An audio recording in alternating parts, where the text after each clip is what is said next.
M19 competitive draft. So let's see what we've got here. Well, Felidar Guardian, that's a banned card. I don't know what the chances of us building like Saheeli Felidar are in this format. But the blink effect on its own's also just pretty powerful. Aether Tide Whale. I can pay to return it to my hand. I don't know how I feel about that. It is a flyer. It's a 6 attack flyer for 6 mana. So, I like that part. Creatures you control get +1/+1 and vigilance until end of turn. Okay, so Dawnfeather Eagle. This card looks like super busted. For a common, especially. It's a 3/3 flyer that grows your dudes when it hits the board for the turn.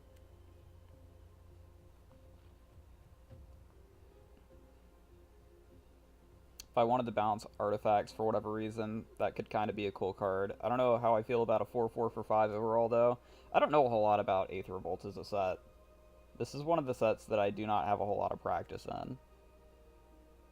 Untethered Express. When it attacks, put a +1/+1 counter on it, and you have to crew it. That's okay. It's not terrible for a vehicle. I don't know how big of a deck Vehicles is.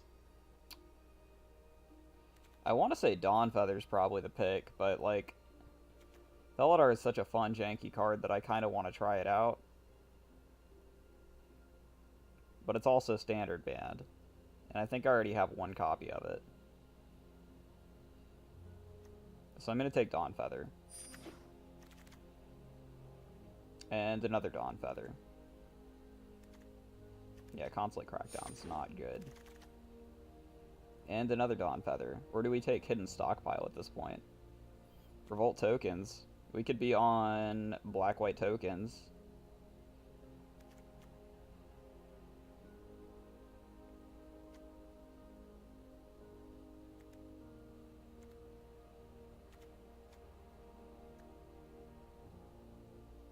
I don't know. Yeah, let's do it. Let's take it in stockpile and let's see if we can make black-white tokens work. Let's look at the options anyways as we're going through. And otherwise, we'll favor white cards over black cards, but if the black cards are good, we're fine with that. Or if we find something like just super bomby in another color, we can switch off to. Gain energy equal to the greatest power among creatures you control. Pay 3, target creature can't block this turn. That's not particularly good to me. Bastion Enforcer is just a solid 3-drop, which is fine. That kind of hits the low to the ground plan.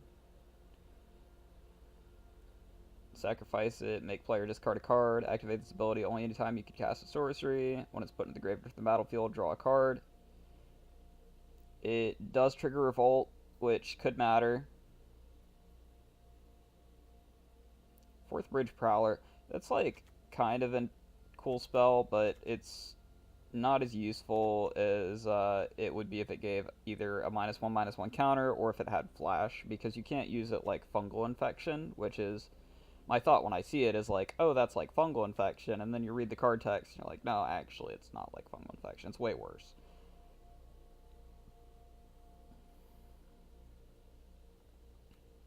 Resourceful Returns could be really good, but I think Bastion Enforcer's our best pick here. Let's look at the artifacts as well. Can block an additional creature each combat. No, that's not doing a whole lot for us. Gain 3 life, gain 3 energy. I don't think we're looking for an energy synergy. Energy synergy. Bastion Enforcer is going to be the pick for me. Resto Specialist or Bastion Enforcer. Otherwise, Poisoner? Makes tokens. How much do you cost too? It has Death Touch, and it makes tokens when we attack with it. Is this card busted?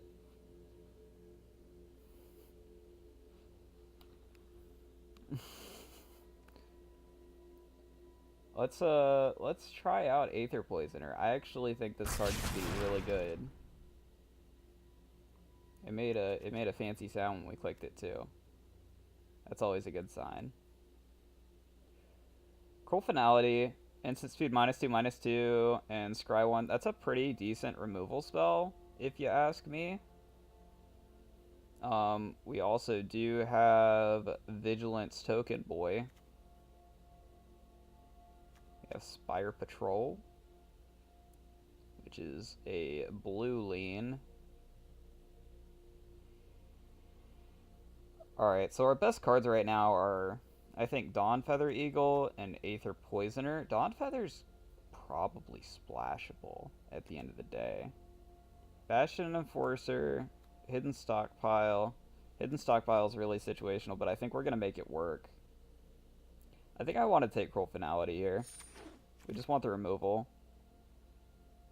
I'm going to assume 2 damage removal is good enough in this format, and if not, the -2 attack part of it, we can use it like a combat trick.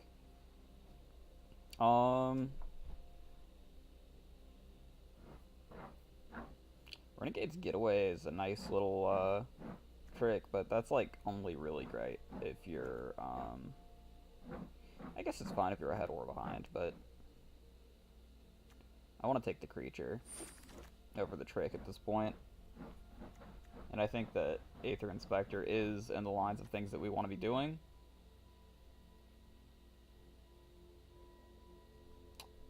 I'm not sure how many non-token artifacts we're planning on running. I know that there is a synergy with artifacts in black especially. So cards like Implement of Malice could be good, but I don't think they're going to be that good.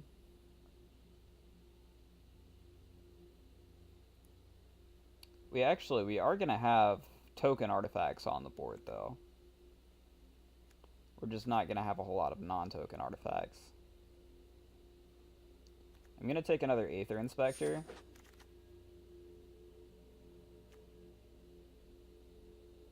And another one, I suppose.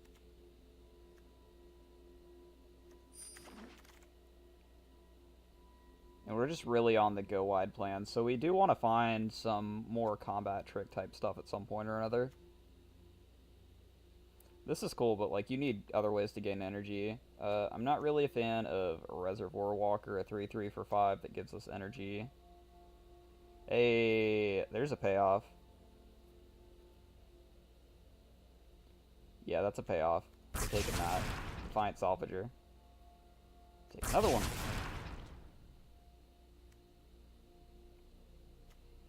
The Prowler wield and Resourceful Returns wield.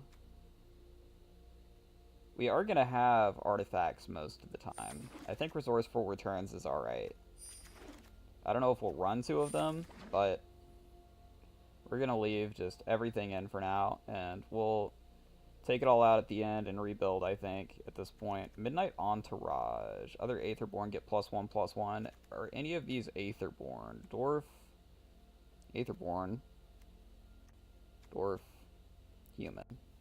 So we have 2 Aetherborns out of our, 7 creatures or something. 1, 2, 3, 4, 5, 6, 7, 8, 9. 2 out of 9.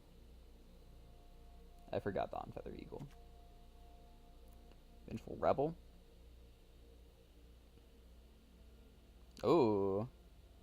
That's just a removal spell on a stick for us. Especially if we've got Stockpile down. Like, I really like Gifted Aetherborn. That card's really good. I don't hate Midnight Entourage. But maybe Entourage will wheel because nobody else is playing Aetherborn. Is that, like, way too hopeful? Is this card just good without Aetherborn? I don't think it is. I think that card could wheel. And I think if we can pick up, like, Vengeful Rebel and then maybe something else, I think there's a chance that the other one wheels too, just because it's double black. Alright, Aether Geode Miner, Audacious Infiltrator. Pay 2, exile Miner, return it to the battlefield under its owner's control. It blanks itself, but I'm not sure that we care about that. We can, like, undo blocks by doing that, which is cool, but I don't know if we really care. Not sure if we care about any of this stuff at this point. Renegade Rallier is a cool card, but we're not going to be in green.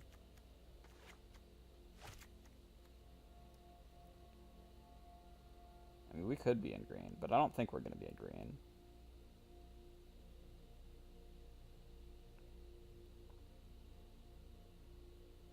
You activate an ability of an artifact or creature that isn't a mana ability. Crackdown Construct. It's +1/+1 until end of turn. So it's a 2/2 for 4. Can't be blocked by artifact creatures. Audacious Infiltrator not being able to be blocked by artifact creatures means that it basically can't be blocked by tokens in this set, because I don't think there's anything that makes a token that isn't a servo or a thopter. There might be, but that's actually not terrible. Ice Over's removal, which is great. Pay to pump Automaton's okay. It's kind of a way to win in the late game, sort of, but it's also a really expensive way to win in the late game. It's kind of assuming they don't have anything bigger than what it pumps up to.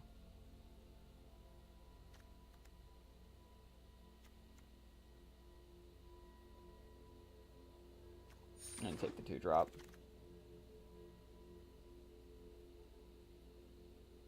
Alright, Filigree Crawler. This card's actually pretty good.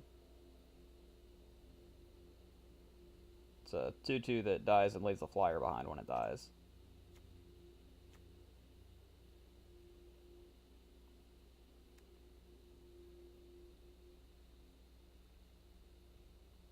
Pay 7. Create a token that's a copy of target artifact. Gains haste. It's kind of cool. This guy comes in as a 3/3 flyer a lot of the time. I actually kind of like Renegade Getaway here over Filigree Crawler. They've got a lot of stuff that can get some use off of that, so I'm going to take it. There's another Dawnfeather Eagle. Dawnfeather Eagle, we've kind of decided that this is going to be one of the ways that we're going to win the game. Is we're going to go really wide, and we're going to Dawnfeather Eagle, and we're going to smash in for a bunch of damage, and be able to keep the stuff that doesn't buy back as blockers. And I'm hoping that this card's as good as I think it is. Do I want to run 4 of them?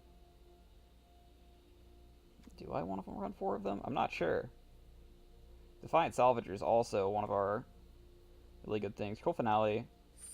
That's removal. We need the removal. Oh my god. So many Dawnfeather Eagles. Do we splash for Tezzeret's Tush?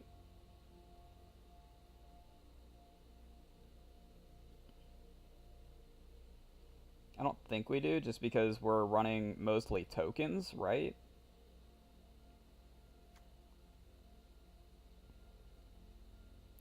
So, Getaway number 2 is a combat trick. It does make more tokens. It's basically like have a free token, block some damage. I can get behind it. I need another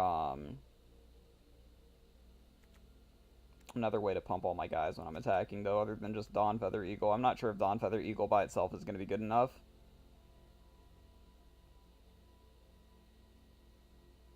I do think Resourceful Returns is pretty strong. I don't think we want more than 2 of them, though. But maybe we do. Ally Evasion. It's kind of a bad trick. Implement of Examination does nothing for us. This automaton, this is the pumping automaton that I was looking at earlier, and like, this could be okay. I'm gonna pick it up. We might not play it. We might play it. I'm not sure yet. Gearport Osprey. I like having some flyers, so I'll take that. Especially on a black-white deck, having some flyers is usually good. Revolt, make a servo. Yep.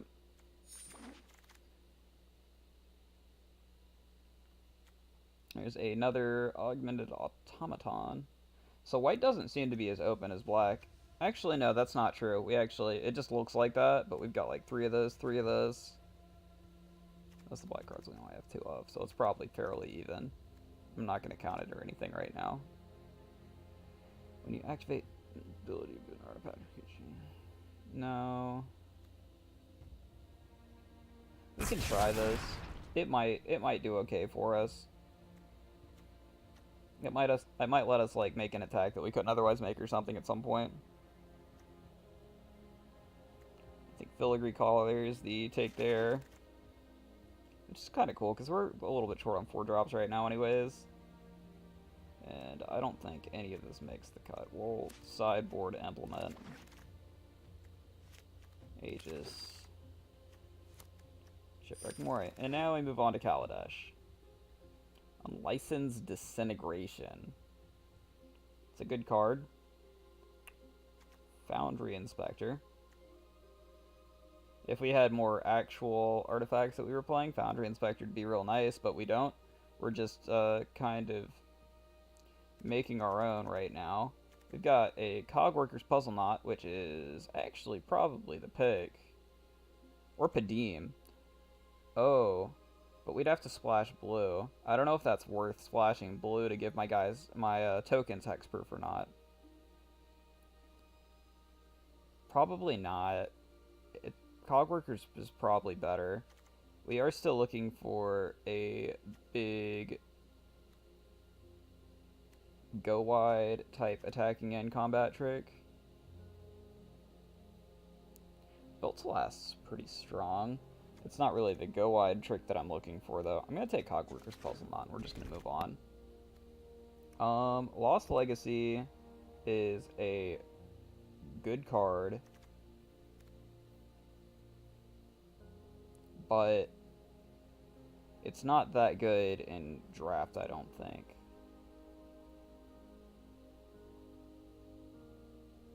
What are our other... Oh, we have Chief of the Foundry. Ha. Huh. Give me my Lord. That's one of the things that we need, stuff like... This Chief of the Foundry. Give my artifact creatures +1/+1. Alright, eliminate the competition as an additional cost to cast the spell. Sack X creatures, destroy X creatures, yes please. Oh baby.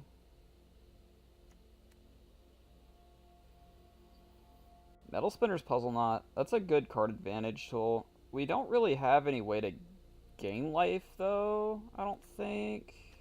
We've got, this just scries, right? It doesn't like give us life, no. Wanted to double check that I knew what that card did. And I was pretty sure that I did, but sometimes I'm wrong. Acrobatic Maneuver. Oh, who is that? Somebody with the follow. Commander Root. Thank you, friend. Vigilance until end of turn on Mastodon. I don't think I evaluate that highly, but it is top end. Other than just Dawn Feather Eagle. We don't really have anything big and stompy to stop opponents' big and stompy things from getting in. So maybe Bastion Mastodon isn't a terrible look. Oh, but if you control it, yeah, done it. Death Touch, my boy. Death Touch does the job. It does this guy's job. Exactly, but better. Because it costs 2 and we're in a big old go wide strategy that we're trying to do. Whether it works or not, I have no idea. But we're trying it. This is the set that I've drafted the least of. I think I've drafted this twice. So. Foundry's creature gets +1/+0 as long as you control an artifact. So it's a 3/1 for 3. Assuming everything's going right for us. There is the off chance that we get Wrath. I'm assuming that there is a Wrath card in one of these two sets, or at least some sort of sweeper, that could take care of our board. We do need to watch out for that. I'm not sure how we would deal with that. We'd probably just die. Accomplished Automaton for 7. Is this format ever to the point to where we get 7 mana? Maybe. We'll look at it. We will hold on to it and consider it later. When Lawless Broker dies, put a +1/+1 counter on target creature you control. Interesting. I don't think very good, though. Puzzle Knot, Gear Shift Ace. We literally don't have any vehicles. So, Lawless Broker's the best thing that we've seen here. I guess we'll take it. Malphus Squad's kind of cool because it has Menace. But it does cost 4 for basically a 4/2 Menace. Dakara Scavenger. Put target artifact or creature card from your graveyard on top of your library. That seems like kind of a cool payoff. I can bring back a Dawnfeather Eagle or something. Or a Chief of the Foundry. Those are going to be the things that opponent targets with removal. So, I'll pick up the Dakara Scavenger. Tidy Conclusion. Yes, please. Lost Legacy Wield. Take it for the collection. Live Fast is probably playable.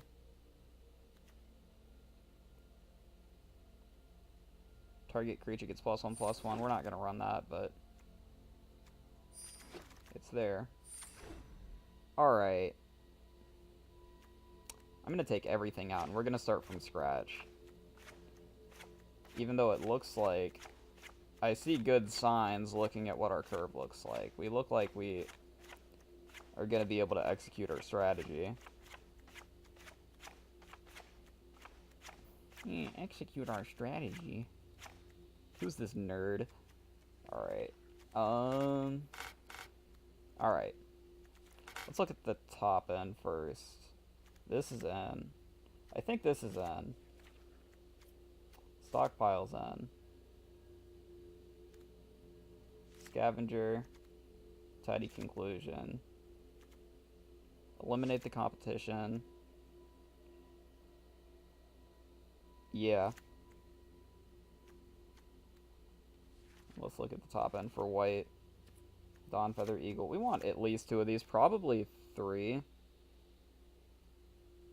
We probably want all of those we can get. I'm going to just stick with 2 for now and come back to it in a minute. Let's put 3 in. We can take it out if we are a little bit over the edge. Put the Hawk in. Make some servo tokens. Make some servo tokens. I do worry about this guy a little bit. Without having a lot of combat tricks to back him up, because he does have to attack to spend his energy and make the servo token, but I think it's alright. Aegis Automaton can enable hidden stockpile for us potentially without me having to actually kill my creatures, as well as some of the other stuff, but it's way too expensive for it to be worth the payoff, I think. Paying 5 to do that seems really bad. So this guy's got Death Touch. This guy's got Death Touch. They're basically in as removal spells while also being creatures, which makes them pretty great. I'm not hyped about 4th Bridge Prowler. Cruel Finality is good. That's removal. We'll need some of that. I don't love Lawless Broker. I think Live Fast is good. We're going to need some sort of card advantage. Filigree Familiar. And maybe another 4-drop. So Aether Inspector. And look at that. Look at that creature curve, man. Look at that curve. This should be really good. I'm not gonna predict that we go undefeated or anything, but I think we can hit at least 4 or 5 wins without having to do anything spectacular. I think if we play right, we could go 7 wins. I think if we play poorly and things don't work out for us, we could go as low as 2. But I think this is a pretty good deck.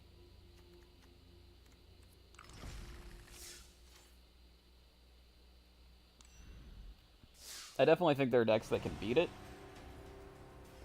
And I definitely think there are decks that are going to counter it, that exist out there in the format. So it's going to be a little matchup dependent, but I think that we can win this. And keep winning. And keep winning. That's the idea at the end of the day, is to keep winning and keep winning and keep winning. This is okay. It's a little on the slow end, but we've got 3, 4, 5 with 4 lands.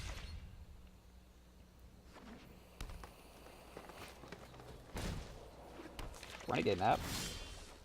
Go. Oh, there's a 2-drop.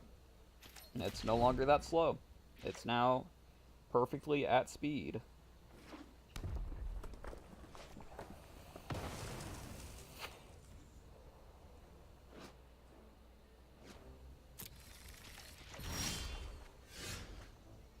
And there's stockpile. Oh, goodness. Well, let's get stockpile down. And we'll hold off on Vengeful Rebel until we can actually proc Revolt with it. We'll probably drop Puzzle Knot here.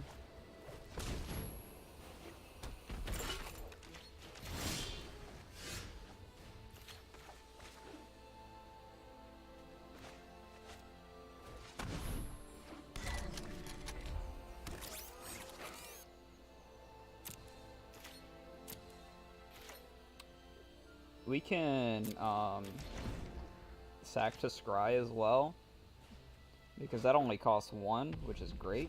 That means we can declare blocks and get a Scry off. We do want to find our 5th land.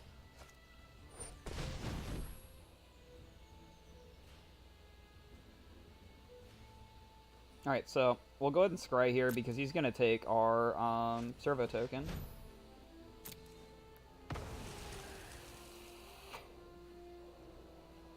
Done to Operative's real nice. I don't think we want to keep it on top, though. I think we want to put it at the bottom. We want to find our last land.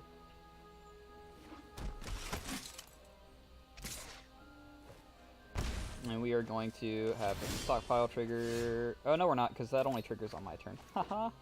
I'm bad. That's okay. Inspector, coming down.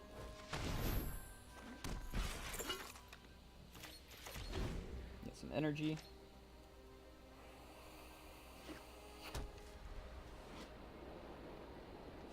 So we'll have 5 this turn. We can sack Puzzle Knot and play Vengeful Rebel, killing off one of his guys. Probably that Aerial Responder. He's attacking like he's got a combat trick, right?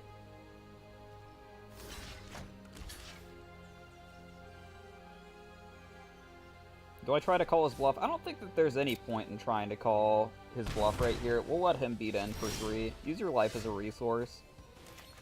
This is Magic the Gathering after all. Let's tap these and sack.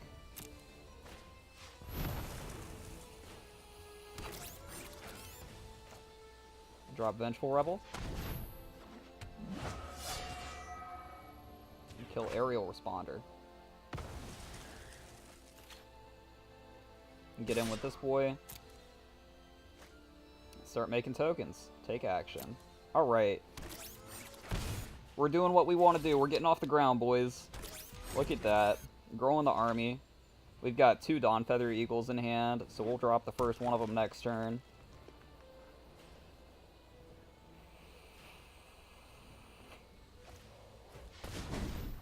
He's dropping the same boy that we dropped.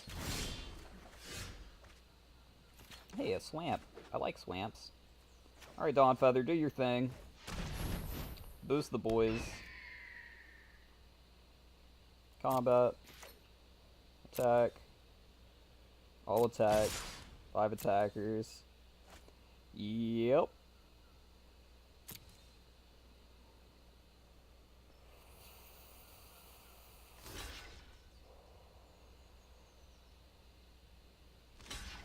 Feels bad for OP. Alright, so he's double blocking the 4-3. Cool. That means that we kill both of those things. And the 2-3 is going to block one of the tokens. Yep.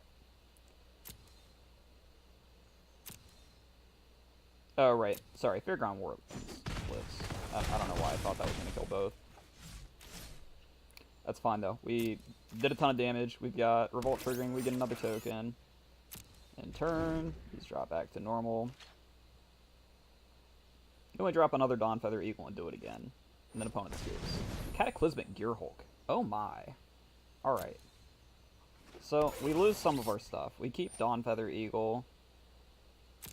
We keep Hidden Stockpile. We keep Servo. He keeps Aether and Gearhulk.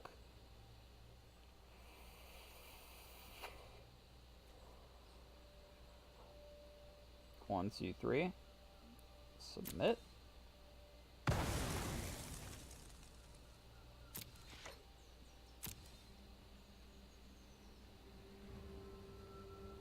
This is a little bit on the sketchier end of things, but it's still not that bad. We've got another Dawn Feather that we can drop this turn. Or we could hold it. Let's do this instead. Let's drop this guy. We'll take beats from Gearhulk if he decides to come in with it. We're gonna go to combat, attacks, and we are going to attack in with both of these two attackers. Chances are he's going to put a blocker in front of us. And we're going to scry.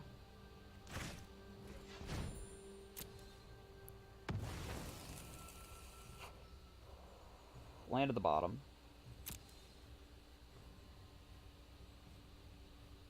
We're going to do 3. And get our token back.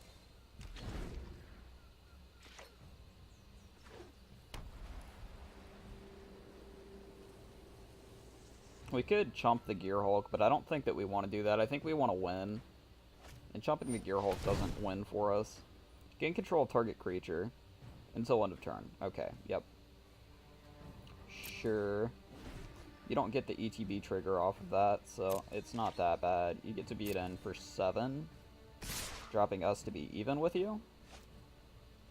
You could still have a combat trick, I suppose.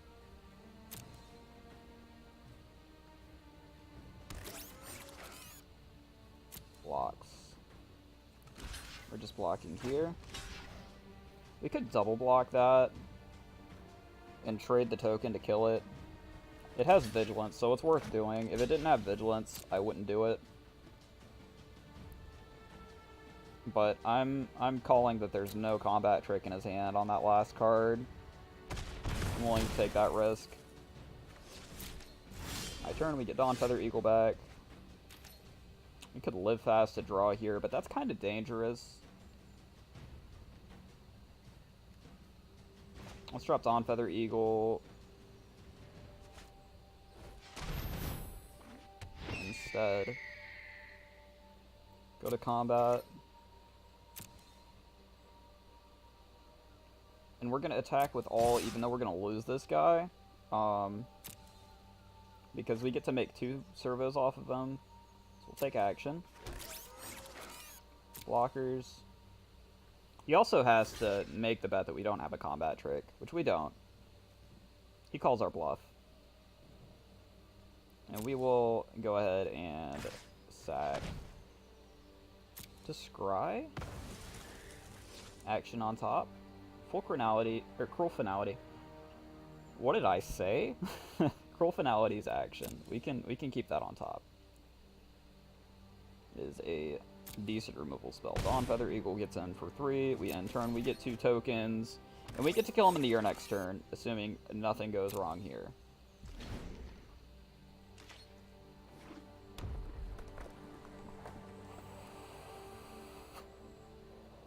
Land's not stuff going wrong for us, so I can appreciate opponent playing land. Okay, improvise, trample, haste, 4/4. Sure. It does not have reach. You are dead, opponent. Sorry to say.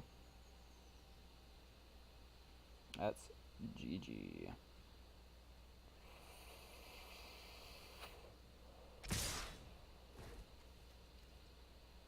have to make blocks here. Just block like this. And we can block like this too. We can go ahead and take out his servo for our servo. We can afford that. Part of the reason that Dawn Feather is so good is because it gets you the initial burst and provides you with a finisher and giving you an evasive creature.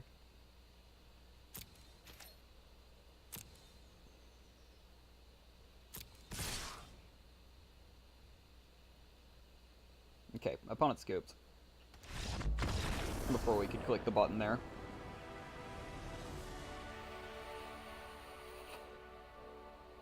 He was waiting to see if for some reason we wouldn't swing. Tough luck.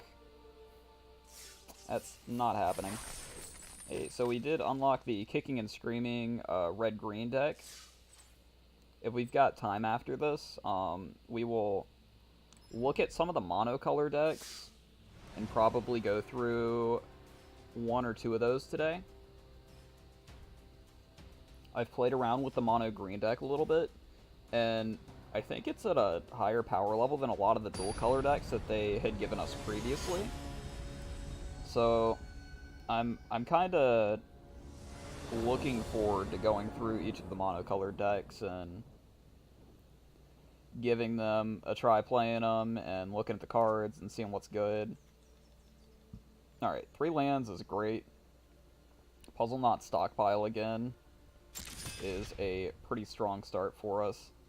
I should probably play Puzzle Knot before I play Stockpile normally. It's less painful for us if it gets removed, and also if we end up not playing Stockpile until turn 4, it gives us something else to do. Like if we find another 3-drop,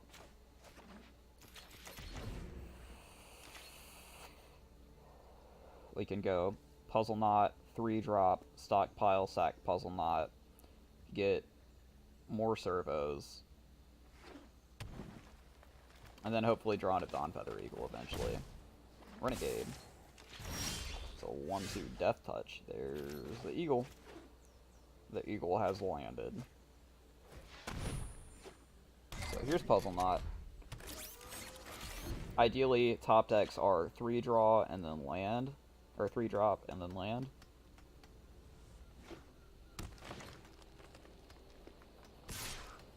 Pretty much any 3-cost spell on our deck would be fine. No blockers.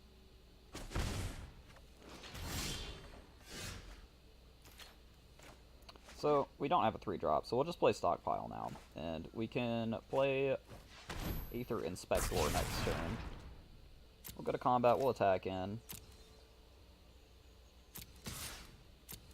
And I guess we'll pay for a Scry here after the attack, because there's not really any reason not to. He does have a Gonti's Machinations. That's a card that I actually like a lot. Probably way more than it's actually good.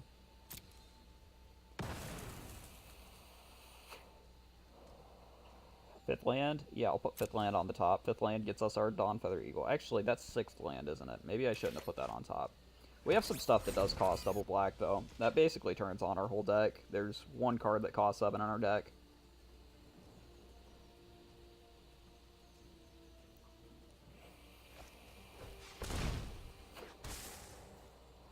This card's busted if you can turn it on. I've gotten that in draft before and absolutely destroyed people, because there's a whole lot of energy synergy in this format, and that's a great way to spend your energy, making a 6/6.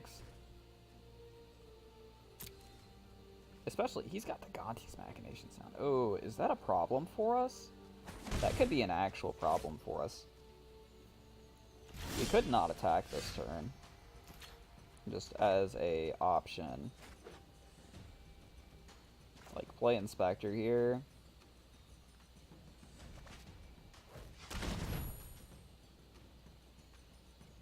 And then say go, and then next turn Dawn Feather would swing. Dawn Feather and swing with just Inspector, maybe?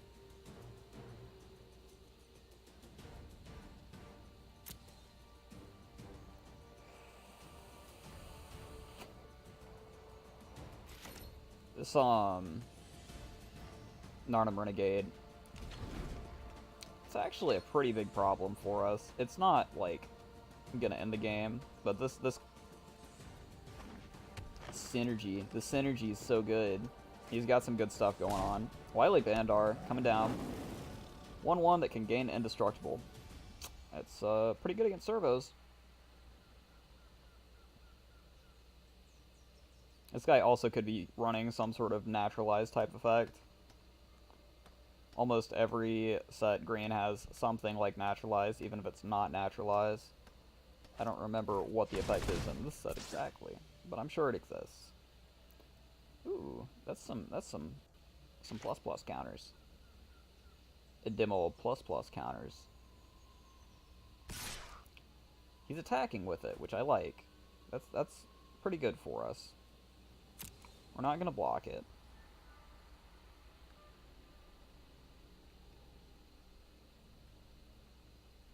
Let him beat in.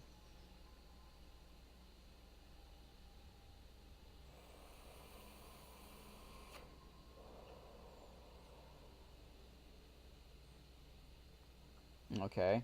Yep. Yep. Cool.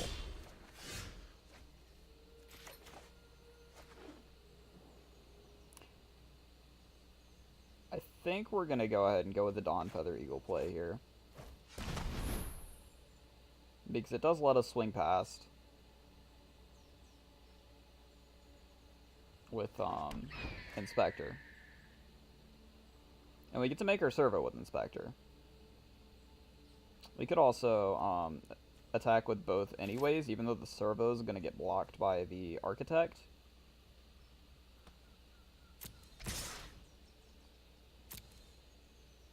Because we're going to get one for free off of Hidden Stockpile when it dies anyways. So take action.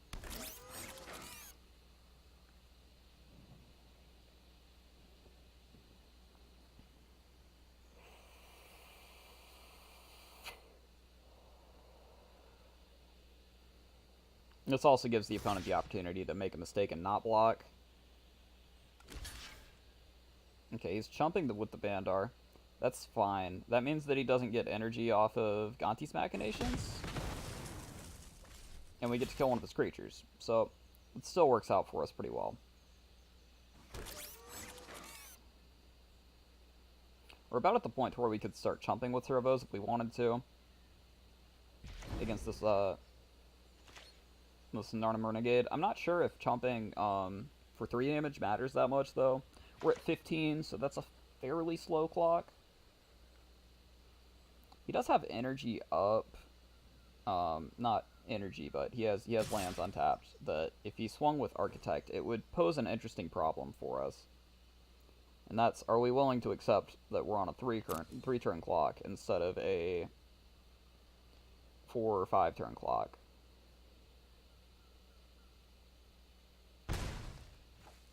We'll take the 3. Now we need to start making considerations as to whether that continues to be worth it in the future, though. So we will drop a Inspector here. And we're going to continue to just get in with everything, continue making servos. I will drop the 3rd Slump. And go on the attack.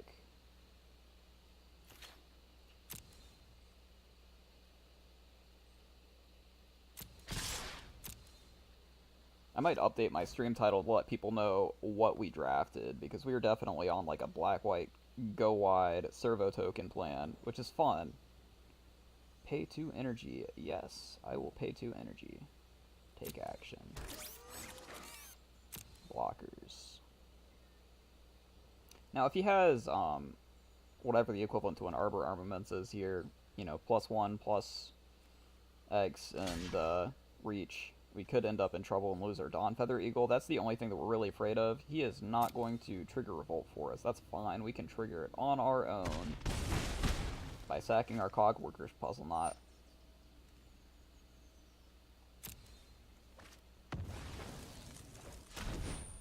Going even wider.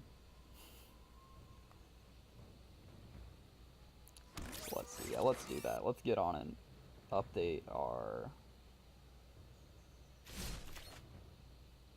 thing on our dashboard right here. This is black, white, go, fighter. Save. Stream info updated successfully. Very nice. Alright, opponent. He still has his 3-4 death touch. He's realizing that we have a way bigger board than he does. He's got 4 energy. He's still 2 off of doing anything with Architect of the Untamed. Or is it 4 off? Is it 6 energy or 8? 1, 2, 3, 4, 5, 6, 7, 8. It's 8. So he's halfway to making a 6-6. Which 6-6s are scary, but at the end of the day, I think our clock would still end up being faster than his. He doesn't attack. Oh hey, 7th land, 7 drop.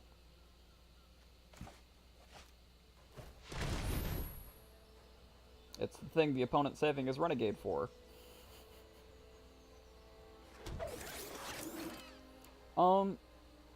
I think we continue to go wide with this instead of making it taller.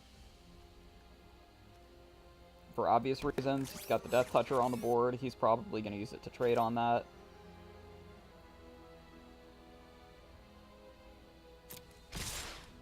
Eight attackers. Yep. It's a good number. We do not have the energy to do anything with Aether Inspector, sadly, so this prompt is doing nothing for me. But at least to give us the option. He's going to probably block some 1/1s here. Well, one of them's going to block 2/3. The other one's going to block a 1/1. It might block the 2/3 as well. Blocking the 1/1's kind of smarter, but also he's kind of dead next turn, no matter what he does here. So, that's good. Yep. Down 5. We lose a couple things. We get one of them back.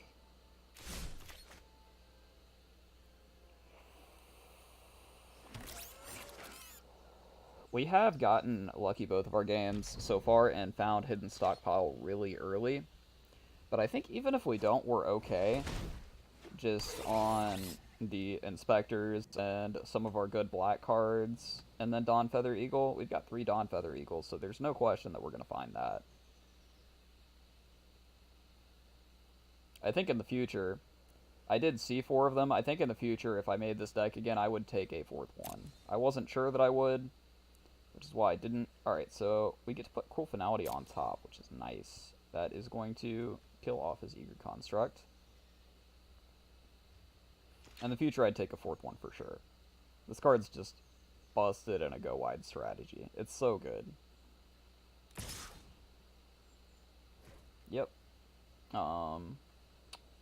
Do we take 3?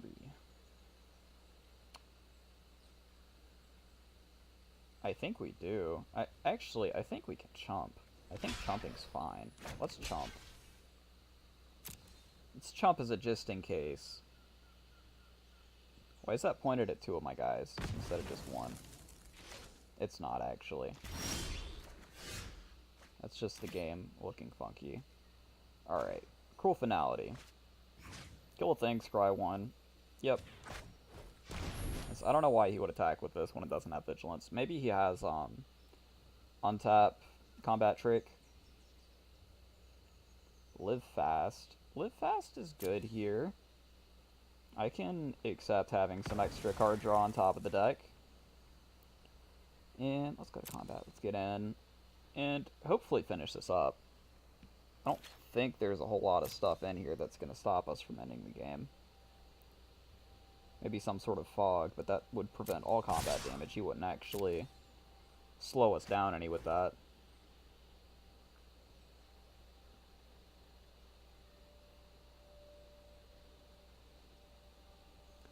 But we just ran this guy over. Yeah, cool.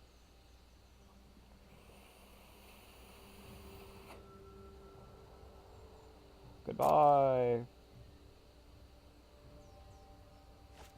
Chaos Container. Oh no, he does have a commencement of festivities. Okay, that's fine. We will proc stockpile on a servo because we want one of these to be untapped to give us the chump blocker.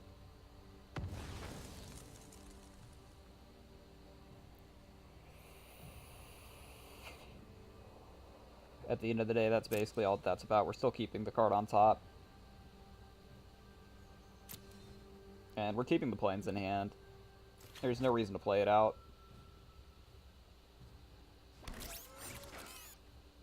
And turn.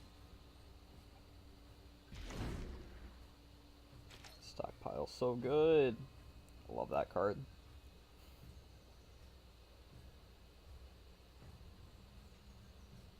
So the reason that I like Gonti's Machination so much is because Black Burn's actually a thing that it's not a tier deck, but it's fun. It's fun jank.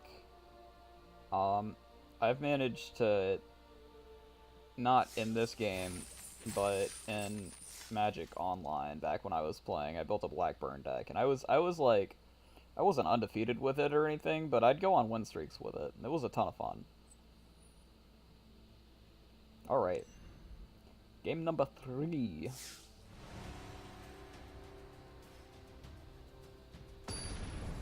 Ready.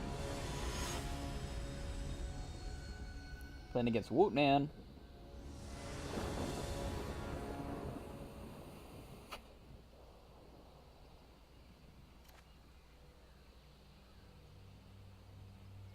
You go first. I see Swamp Plane, Cog Workers Puzzle Knot, 2 Dund Operatives, and Tidy Conclusions.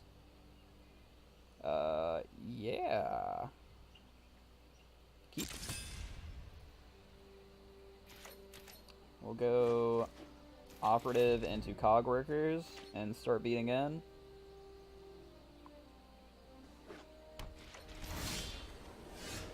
It seems like a lot of people are on this color combination, or including this color combination. I think we may have accidentally just found the right color combination for this draft,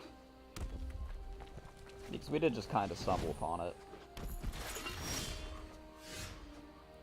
Sadly, it does not get First Strike, does it? It just has Death Touch. So Osprey's actually the play here and not Cogworker's Puzzle Knot, which is what I thought I was going to be doing. We have to make considerations as to whether or not we want to trade our Dund Operative for his Countless Gears Renegade. I think it's okay to do so here, and just to play as aggressively as possible, basically.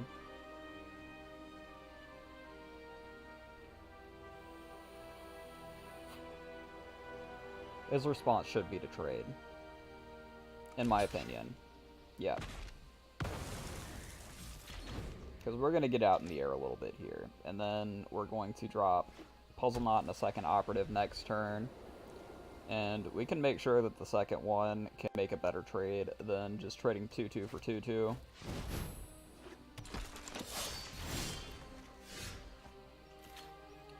Oh my.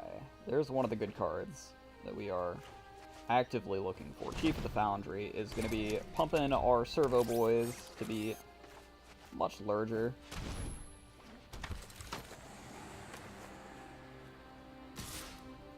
Make them big. We're going to get in there. And we're gonna just let this guy connect for 3. We're not going to slow him down, but he has to attack. There's no choice there. Alright, there's Gearport Osprey. That is probably going to trade on our flyer, since he probably doesn't have that many of them. Yep, I'll take the hit. Land is real nice, actually. Land's going to let us crack this. Yes. And then drop Chiefy Boy. Foundry Man.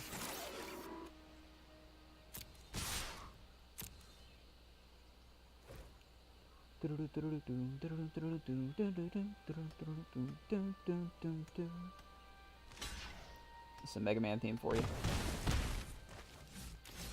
Okay, so he did trade on the Dund Operative. I'm Kind of glad that he did, because now we're out in the air as well. He doesn't have a way to deal with that. No blockers.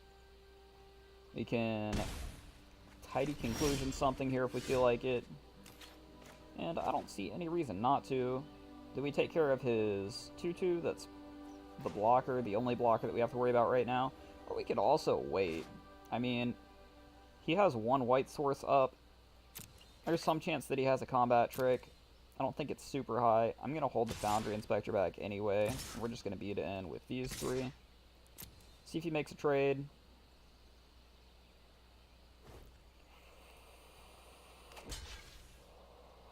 There's just a lot better things that we could do with tidy conclusions at the end of the day.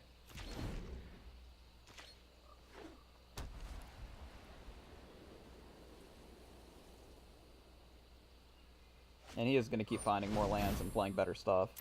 Okay, Sram's expertise. That's really good for him. That's some serious chump blockage. It costs 4 to crew. This is instant speed, right? Is he going to crew it? No, he's not going to crew it this turn. That wouldn't make any sense. He's going to swing.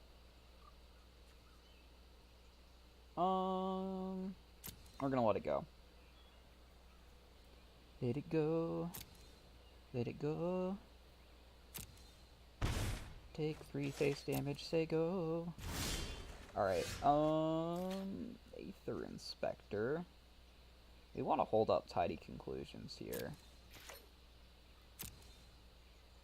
We also don't really want to lose our servo, but are willing to, because it means that if he crews this, we can kill it and he doesn't have any attacks next turn. Plus all the stuff's tapped out.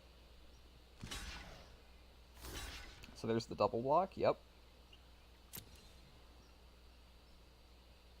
We'll get in for 2. He will very temporarily be ahead on board.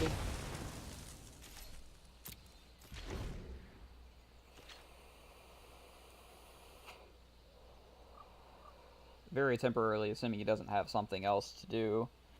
He could have some sort of big old improvised 4/4 in red, if I remember right, but that's not what's happening. He's fueling up the Colossus.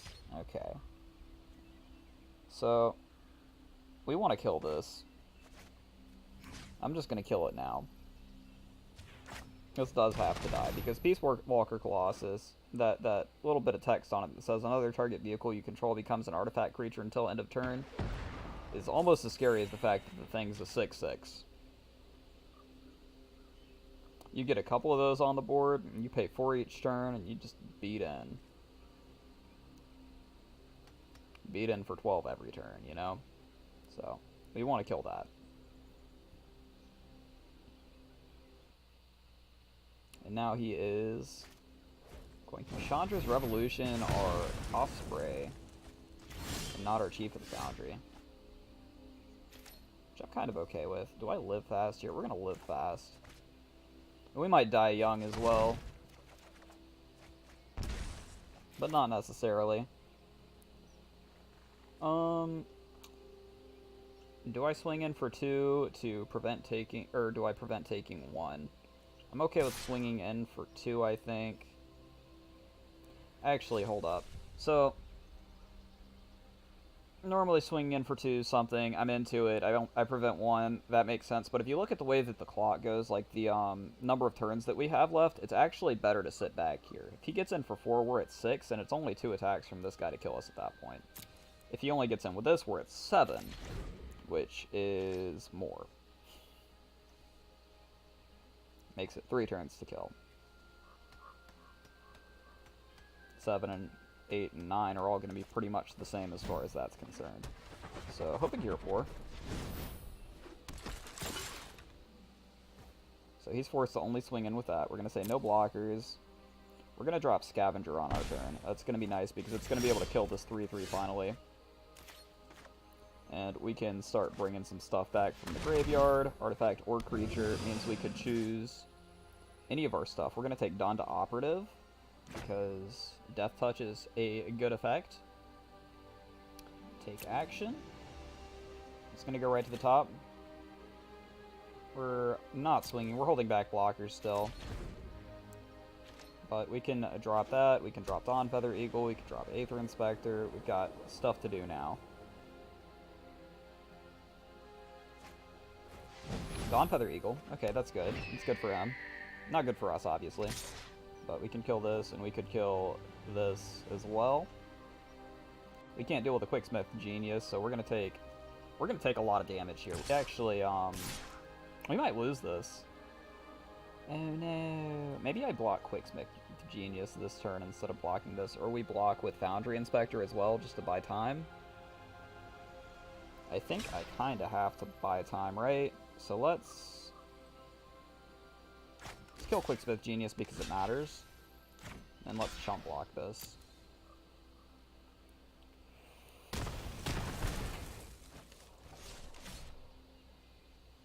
Dawn Feather does give Vigilance to this.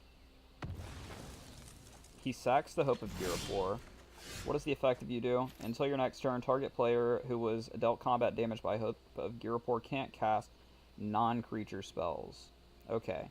So we can still cast all of our creatures. Basically, that doesn't matter very much. Dawn Feather Eagle. We need to slow down the damage in the air. So we will play this. And that does give us Vigilance on this as well. We're not that scared of a triple block, because we still kill 2 of his things if he does. We have Vigilance, so we might as well get in. He just chumps like that, it's great. This puts us ahead on board at the end of the day. He goes straight to combat, he loses this. This goes away. Unless he's got a combat trick. Did he find the trick that we were looking for? The instant speed Dawn Feather Eagle effect. He could have. It would really suck. It'd be kind of a blowout. But we're going to go for the blocks. We're going to assume that he doesn't, because we don't have anything better to do. There's no play where we win by not blocking his Dawn Feather Eagle. As a matter of fact, if he has a combat trick... Alright, trade's even on board. Fine. We're going to play Inspector. We're going to play Dawn Operative.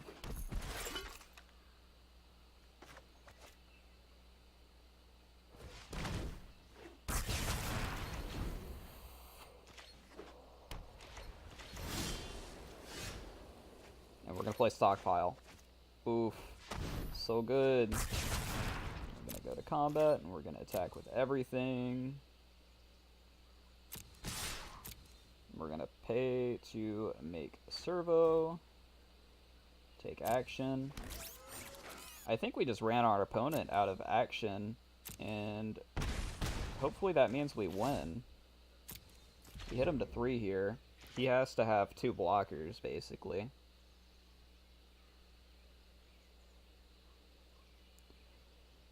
I think we might be in the clear, boys. We might be hitting 3-0. Yeah, opponent scoops. Very, very nice. Okay. That was a lot scarier than either the other 2 games were, because we didn't find Hidden Stockpile until way late. And Hidden Stockpile was putting in work those first 2 games, but we still got there. Which was kind of what I was thinking, that with cards like Dund Operator in there, you can't really go wrong, even if you don't draw your biggest payoff. You've got some other stuff that pays off for being in there, if not as much, at least it's enough.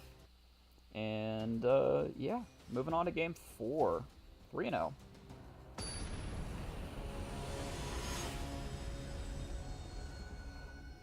Second D is our opponent. So next Thursday, I believe, there is a special draft event for M19 that is half price for quick draft, basically. And then after that, you have to wait another week to be able to do more quick drafting of M19. This is a keep. This is a pretty strong keep, I think.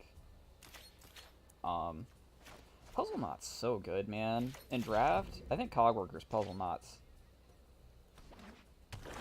Oh, man. It's not like so busted that it's like, oh my god, but it's pretty good. It's pretty good.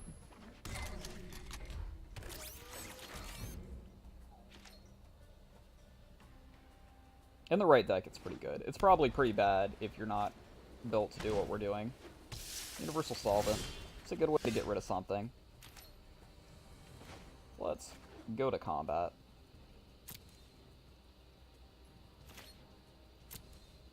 And get in with everything.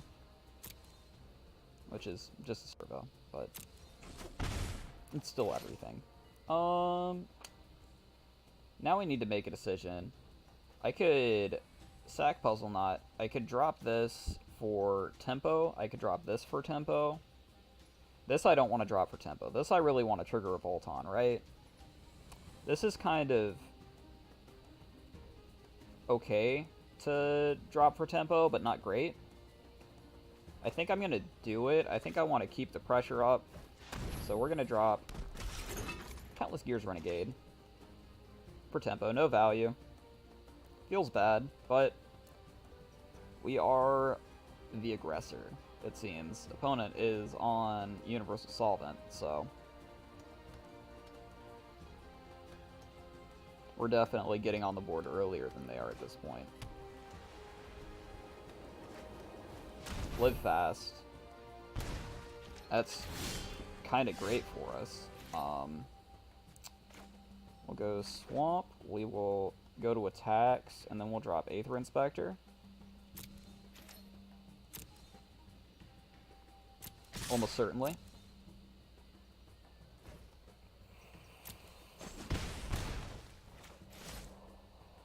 But you always want to check and see if there's something the opponent can do, even if it doesn't look like there is. Because you can get surprised. He's tapped out of lands, but you misread one of his cards or something, and all of a sudden, you're in a bad spot. So I usually like declaring attacks before playing my stuff.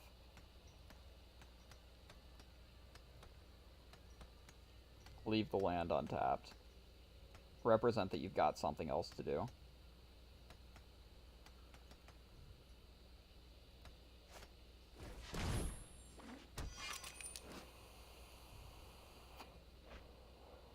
Okay. Yep. Now we need to make a decision on what we want to discard here. I think Eliminate the Competition is actually the play. I really want to keep Scavenger. Discarding Eliminate the Competition feels kind of bad, especially on our Super Go Wide strategy. It's a really good card. We'd like to be playing it eventually, but I think in this case, it's not that big of a deal. Because we're way ahead. We've got a removal spell in hand in the form of Vengeful Rebel. We will take the action and make another servo. And we're going to hold off on sacking Puzzle Knot as well. We're going to use that to proc our Vengeful Rebel at some point. That's the only reason that we're not using it to get wider on board, because at some point our opponent's going to put down a creature. He's got 5 mana now. There's a lot of like 5-drop plays and stuff like that that they could be doing. Alright, there is Augmented Automaton. Okay. Hopefully they say go, and that's it. Which looks to be the case. Yeah, okay, cool. So, that's this turn's play. Despite the fact that we have the land and we could play Scavenger right now. We might buy back Puzzle Knot with Scavenger. Probably not. We probably want something bigger than that. We will sack this, make a token, and drop Vengeful Rebel. And our opponent might just scoop off of that.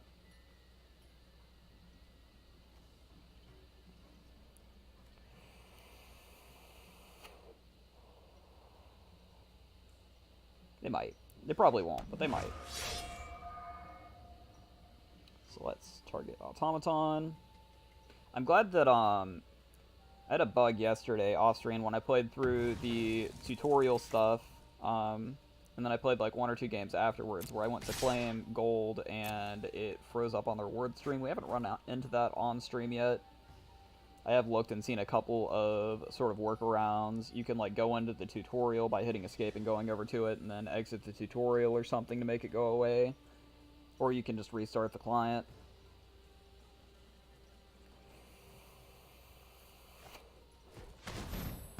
Decommission, sure. Still drops to 7. What is in our graveyard? It's Puzzle Knot and Eliminate the Competition. So if we want to play this guy out for tempo, we can. That's a good card. Some ball. We don't have a whole lot of non-creature spells, though, that we're really doing anything with, so it's not that bad for us. We will drop Aether Inspector here. And go in and make another servo off of our other Aether Inspector. Swing in with everything. 5 attacks. He's going to get this trade here, but we're going to get in for 1, 2, 3, 4, 5, 6, 7 if he does that. So he has to trade here. He has to actually trade in order to stay alive at 1. Now whether or not he counts, we're about to find out. He does count. Okay. Our opponent does indeed know how to count. This keeps them in the game. Oh, plus lifelink. Okay, that does a little bit more than keep them in the game. And indestructible, right? Yeah. That's pretty good. That's pretty good for him. He's at 4 now, though. And lifelink goes away. It's not a flash aura, it's just a instant speed spell. If that was a flash aura, it'd be super busted. It'd have to be at, like, rare slot, not a common. Herald of Anguish. Oh, shit. He's gonna make me discard my Scavenger. That's not great. We basically have to play whatever we're drawing each turn now. Which is fine, because we can play whatever we draw. You can literally play every card in our deck, and we're just going to attack it and kill him. So he scoops. If that card had lifelink, it'd be a little bit scarier, but it doesn't. So we get the W. Wait, 4-0?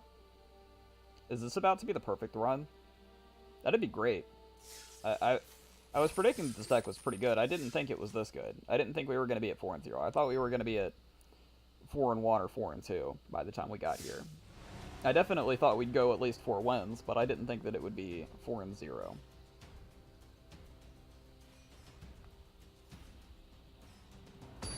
I need to put together some sort of chat command that will allow people to like make predictions on drafts or something. I need to get a chat command straw poll thing going. Figure out how to do that. There's got to be a straw poll bot or something. Or I could just make a straw poll and not be a lazy fuck. This is a mulligan. As sad as that is, we have to mulligan that. This is keepable because we have both colors. We have multiple 2-drop plays. This is a little bit on the sketchy side. We do need to find more land, but we can keep. Opponent's still mulliganing. They're down to 5. And we are going to scry land to the top, absolutely.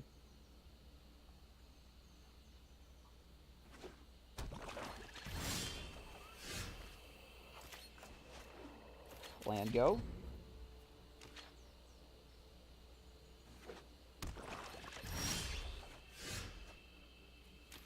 Land prisoner or poisoner go.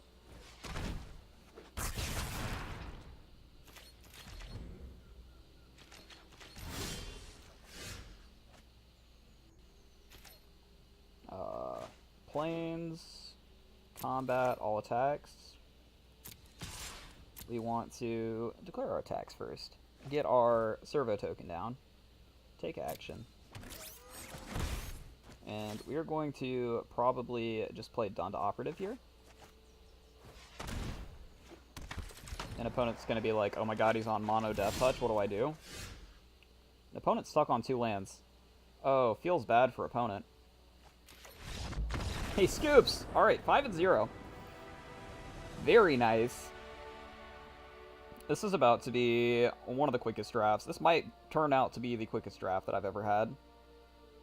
We're a speedrunning draft.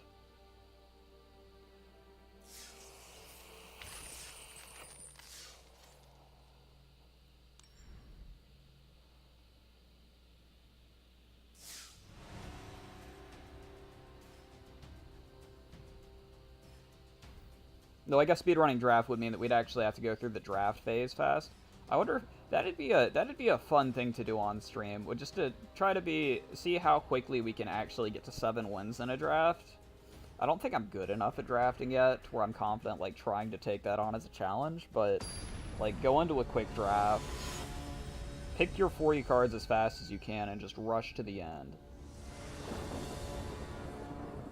Basically just only draft like red white. And go face.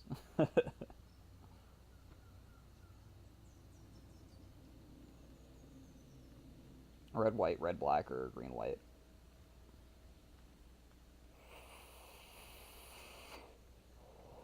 Or blue white flyers would be okay too, but that'd be a little bit slower. I need to figure out. I think there's somewhere that you can change your portrait that they added in. So I feel like I saw that watching Nox's stream or something, and I need to figure out where it's at.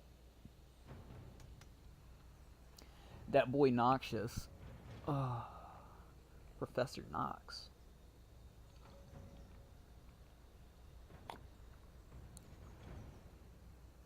He's one of the few like mainstream people that stream this game that I can actually stand to watch for any period of time.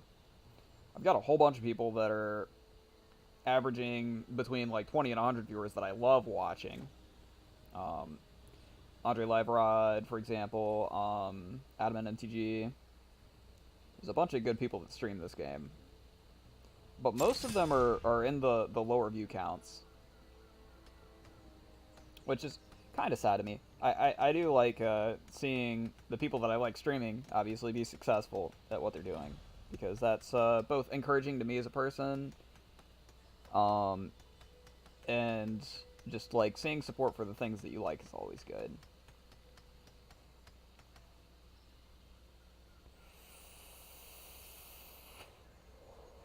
Our opponent's name is Too Much Mayo, which is great. I'm in love with their tag. I think it's hilarious. Alright, Island Go. We're on a little bit of a slow hand. I maybe shouldn't have kept this. I just kind of snap kept because I saw the number of lands that we had. This is basically no plays until turn 5. We can drop a Lone Foundry Inspector on turn 3. Okay, there's something. That's still not really something that we want to be playing on 3, though. None of this is stuff that we want to be playing on 3.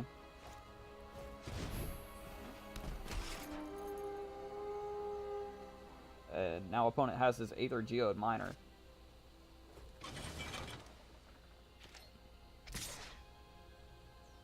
And Skyskiff. Skyskiff's a really solid card. I actually really like Skyskiff in this format. You pay 2, you get a 2/3 flyer, and you crew it with, you know, whatever your useless dorks are on the ground. There's no point in showing anything other than mono black right now. We can just, alright. I'm having some sort of weird bug where I'm having double click on cards. This happened to me the other day, too. I need to make a forum post about that. Having to double click on stuff out of my hand to play it. Which isn't terrible. I mean, it's doable. But I can't click and drag, which is what I'm used to doing most of the time. Alright, so he gives it energy. We could trade here. It slows him down. We are looking like a slower deck right now than he is. But not blocking here could give us the opportunity to proc Vengeful Rebel and still make a trade and get a 2-for-1. So I'm gonna hold off for now. We're gonna do some attacking of our own. Alright. Please let me double click my plans, thank you. Combat, and we'll get in for 2.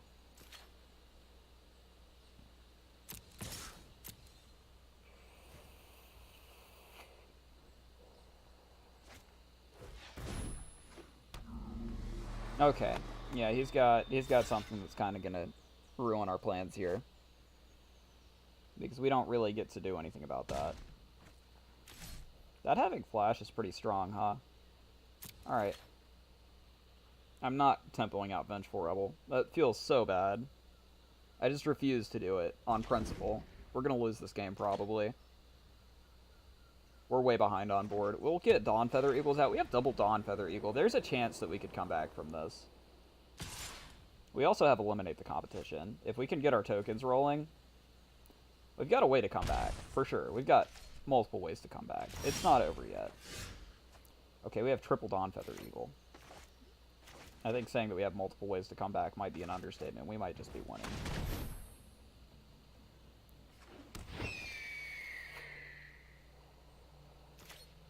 We're not attacking with this.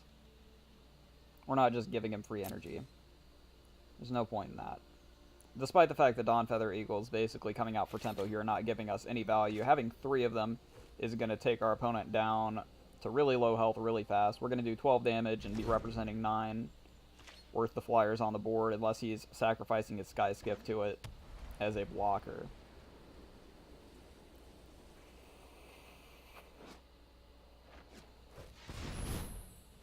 Oh, he has a Snare Thopter. Okay. How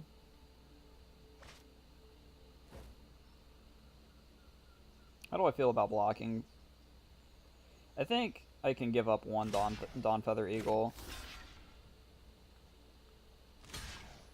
We're going to start making blocks. He's tapped out, so we can't really do anything about it. He could have bounced his guy to keep it alive and just not done damage.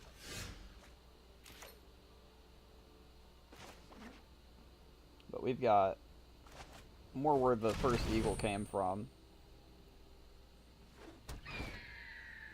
We're just planning on going unanswered Eagles at this point.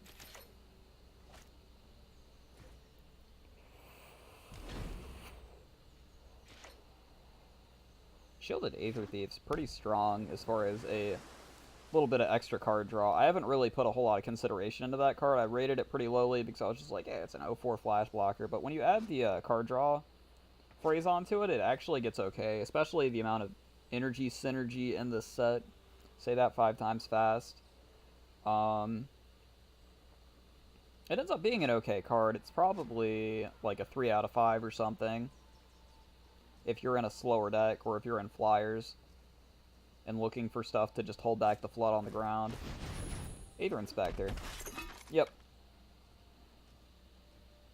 That's going to give him the chance to make some additional energy and probably use it to draw additional cards. We will try to play our Swamp. Thank you. We will play our Dawn Feather Eagle. An opponent's going to be like, wow. Nice, nice, nice. And we'll attack. And we'll see if he decides to try to chump block or something. He probably won't.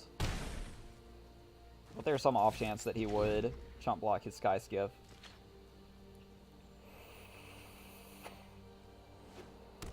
We'd prefer he did it when we could make use of Vengeful Rebel. When we're not tapped out. But playing Dawn Feather Eagle first gives us an extra point of damage and gives it vigilance so we can hold back the blockers. Hold back all the blockers. And on blue-white, I don't think there's a whole lot that makes double blocking this not go well for us if he decides to go that way. Thopter Arrest. It's going to take away one of our Dawn Feather Eagles. So he's found answers to 2 out of our 3 Dawn Feather Eagles so far. That's pretty good for him.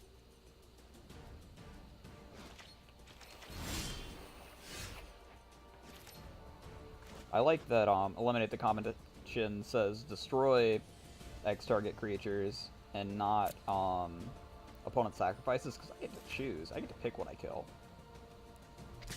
But as of right now, the card's kind of dead on the board, right? We're not doing any sacrificing of Dawn Feather Eagle for sure.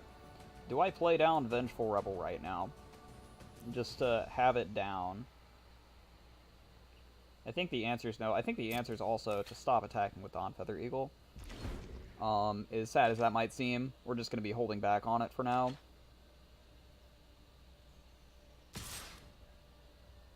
He's going to be getting in with Aether Inspector. It's going to give him a token, which is going to give him a way to crew Sky Skip at the end of the day. That's what that means. That's a way for him to crew Skyskiff. He did not draw, he did make a servo. I was kind of thinking that he would draw because drawing probably gives him a little bit more value. There is a ice over. That is not good. And 4/4 Hexproof. Well, F. Alright, that's a good card. That's a good one. It's got Death Touch.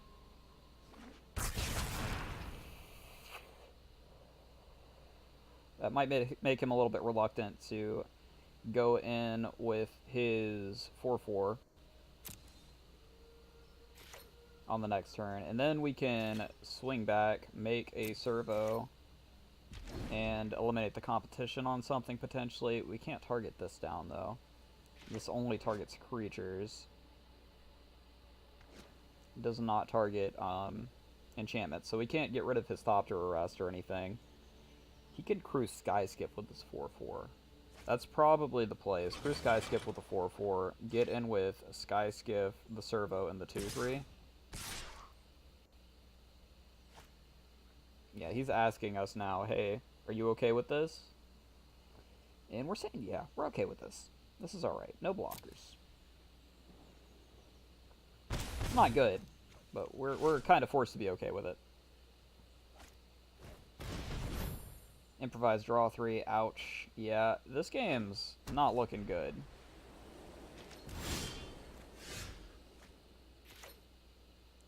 Filigree Crawler, we can put that down right away. That gives us another thing that we can sack to take care of some of his stuff. I also can't get rid of the Skyskiff with Eliminate the Competition, which is a little bit annoying.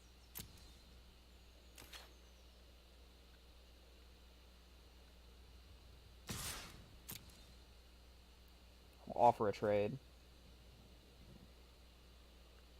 Take action.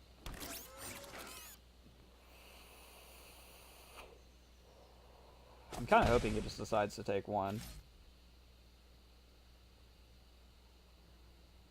She did.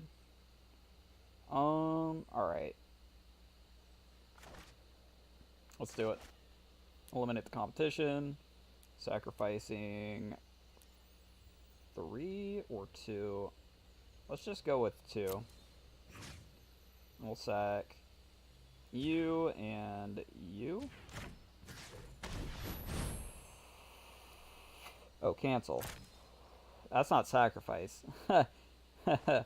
Let's back up. Alright. 1, 2. Sacrifice. Target creatures to destroy. Yes. We want you. And we want you. Out of the way. Now we sacrifice you and you. And submit. There we go. That's how we want that. Always be careful when you're using cards like Eliminate the Competition that require sacrificing creatures as cost, because usually you target the opponent first despite the fact that the card reads the other way around. You target the destroys first, not the sacrifice. That is a thing that is, I think, unique to this game. I don't know if Magic Arena functions like that or not. I can't say for certain.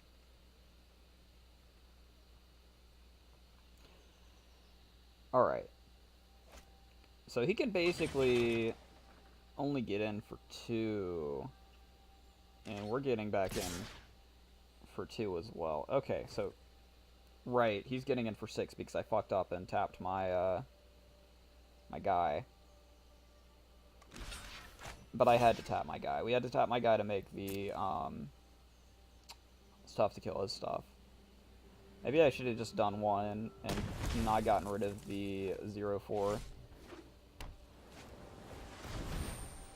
I don't think there was a correct enough play there to make a difference at the end of the day. Okay. This is pretty nice. Let's go to combat. I guess we're not attacking with anything though, so combat doesn't really matter. We're playing Puzzle Knot. We can sack Puzzle Knot. We can make it to where he's having to tap his Bastion Inventor by getting rid of his Servo for now. If he wants to get in the air. This gets us wider on board as well.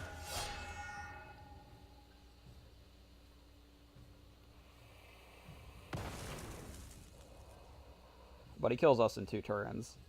We'd have to find a flyer, and I don't think we have any flyers left.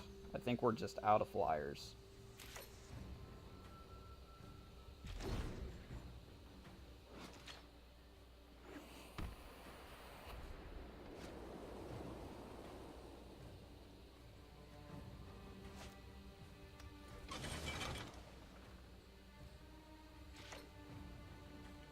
Sky Skiff getting in for 2. Yep.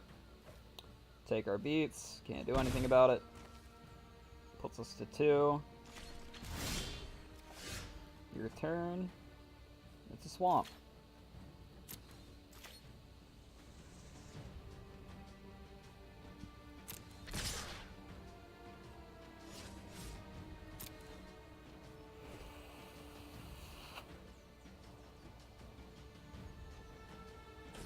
He's got us.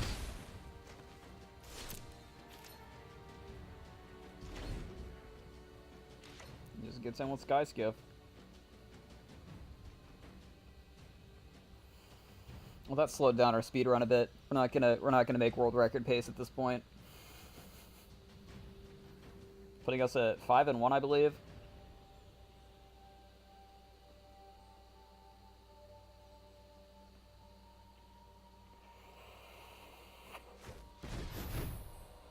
Yep.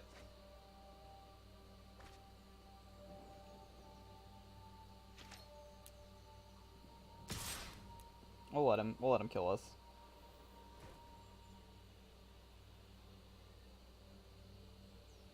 No point in clicking concede when we're already dead, you know? I could have clicked concede on my turn or something, but I figure play it out. There's always some chance that the opponent makes some dumb mistake.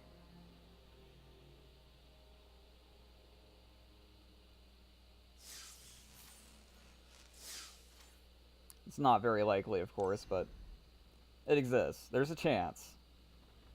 So you're saying there's a chance. Are the odds high? No, they're astronomically low, but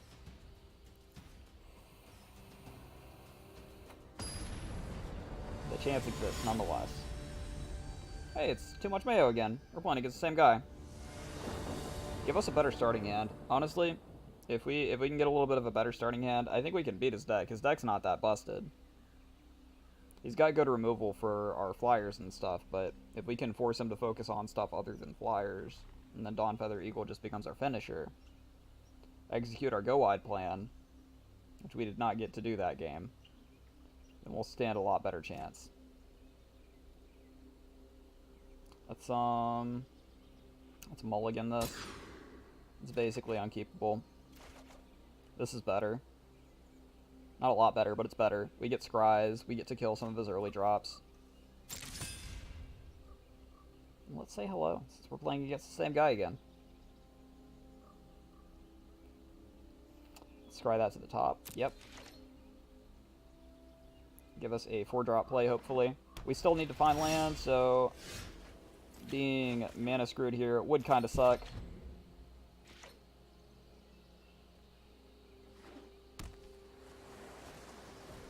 Opponent is on Aether Geo Miner. Alright. This is good to get down as a blocker. This lets us curve out a lot better. And it lets us stop him from bouncing his boy.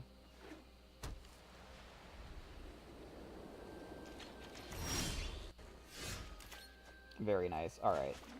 We do need energy next turn. We need land. But we get to kill his guy. We get scry.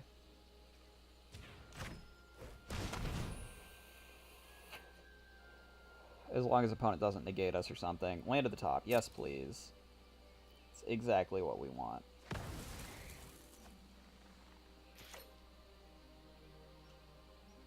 Get in for 2.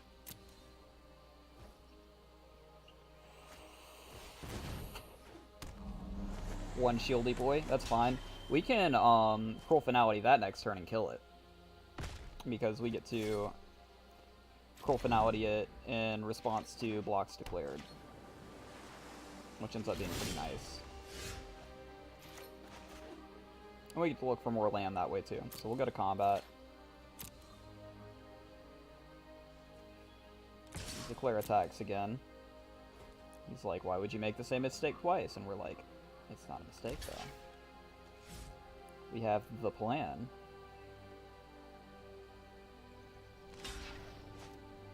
I'm assuming you're blocking. Yes, cool.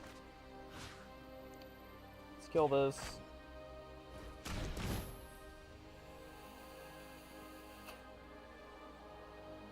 Crawler to the top or looking for land. We kinda need something like more 4-drops for now, just to keep ahead on board. I think is better than finding land right now, especially with a limited competition in hand. The scrying to the bottom could be getting us closer to some of our actual win conditions as well. Death Dismissal. Okay.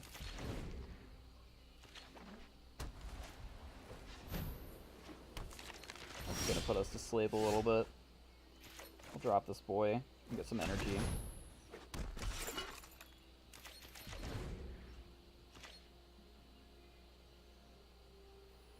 Despite us basically stating that we're not an energy-centric deck, a lot of our stuff that's giving us tokens is based on energy.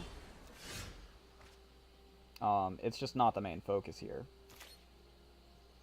We will attack here, we'll give him the energy and let him draw. That is fine, because we want to make our board wider. At the end of the day, that's the ultimate goal, is to go wide.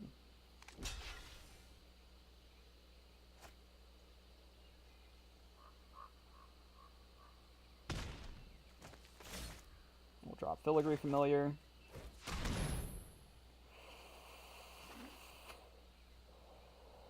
And we did have another flyer in here. We had Gearport Osprey. So we weren't entirely wrong for staying in it and seeing what the draw was. Because Gearport Osprey would have let us block another turn and get in damage again. I think he still would have been alive at 1 or 2 after that. So it wouldn't have actually mattered, especially since he had the Blink spell in hand. But it would have given us more outs, so to speak. Land is nice. Do I Dawnfeather Eagle yet? I think I want to wait one more turn. We're going to drop the Osprey. I want to maximize that Eagle damage. Eagle. And of course, he could have some more removal for us. It wouldn't be entirely unexpected for him to. But what do you spend it on here? Do you spend it on the Crawler that's attacking? I think you probably do. Which means that we still basically get the same number of +1/+1 procs out of Dawnfeather Eagle. He could have also spent it on the... Oh, what is that? Holy... Okay. That's not good. We don't have any actual way to deal with that. That's why it's not good. I didn't even consider the implications of this card in draft because it's so bad and constructed. I tried running it in like a singleton deck, and I was like, there's going to be a ton of artifacts, and there's going to be a ton of enchantments, because singleton, people are playing fun cards. And there was, and it still just, it hit the board and it got removed, and then it didn't matter, and any of the battlefield triggers would happen again. But in this format, with all of the servo tokens running around, it's actually pretty strong. So this is probably our last time getting in with Aether Inspector here. We can't even play Chief of the Foundry. Actually, yes, we can, because it's an ETB trigger on it. We can play more servos and more artifacts and enchantments in general. We just lose the ones that we have at that point. That's... Do some extra reading, and you'll realize. RTFC, very important. Read the friggin' card. Let's drop Inspector. And, okay, well, we will be getting in with our Inspector again. Because we get to use its ability. Which makes it worthwhile. Take action. It's about the only thing that makes it worthwhile, is being able to use the ability on it. Otherwise, it's just going to get blocked. He's going to get energy. He's going to get to draw a card, but him drawing a card for us getting another servo token down with Chief of the Foundry here is kind of nice.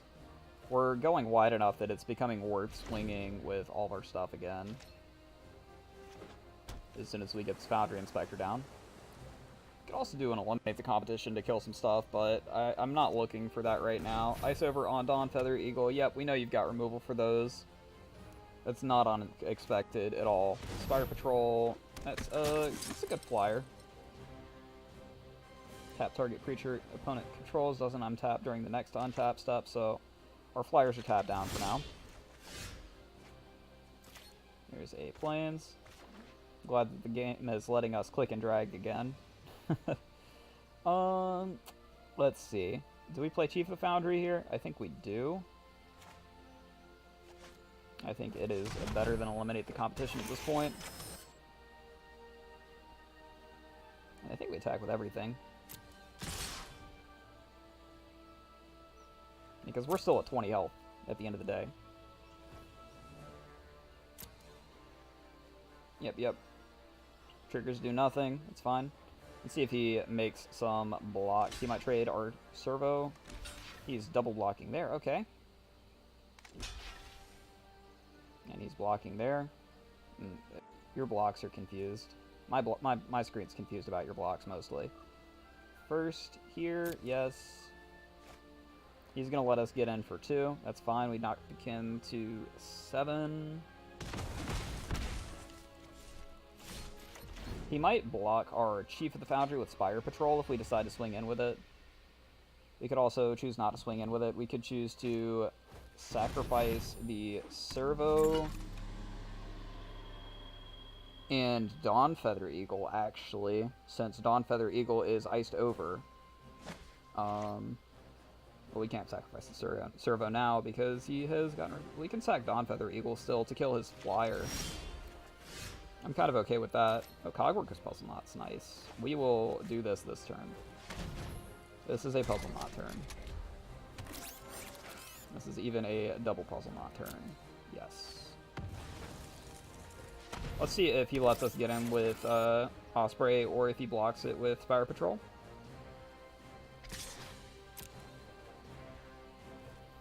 Either way's fine for us. I'm okay with that trade.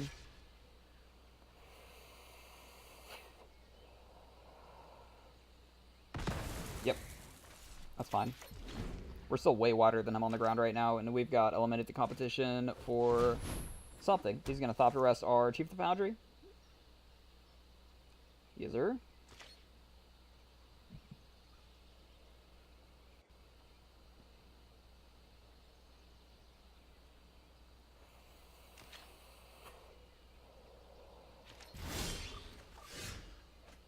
Oh. Don't mind if I do.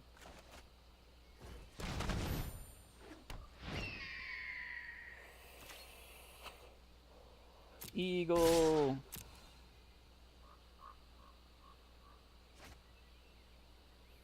Why pay mana to make trades if you could just make trades? The store is currently offline, that's fine. I'm not worried about the store right now. They're probably resolving an issue around the problem that people were having a couple days ago where they were purchasing stuff and it wasn't properly taking stuff out of their account. I know that borked some people's accounts. They're probably going in and fixing that in whatever way they choose to.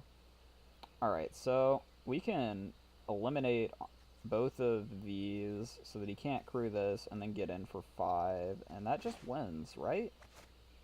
Eliminate the competition. 1, 2. Sacrifice. He has to crew his Sky Skiff in response. That's what he has to do. So there actually is a way around what we're doing, but if opponent has the knowledge to do it or not is in question a little bit. I know that some people don't realize that they can do that they can crew in response and use it as a blocker. That's a little bit technical. He does know. Good. I can appreciate that this is going to be an actual game. Still, for a little bit longer. All attacks. Yes.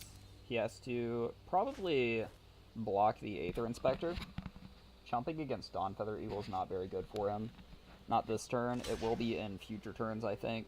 But here it's not. He needs to have a really good top deck. I think I'm going to be 1-1 against this guy, putting us to 6-1 on the thing here. He's going to have something really good.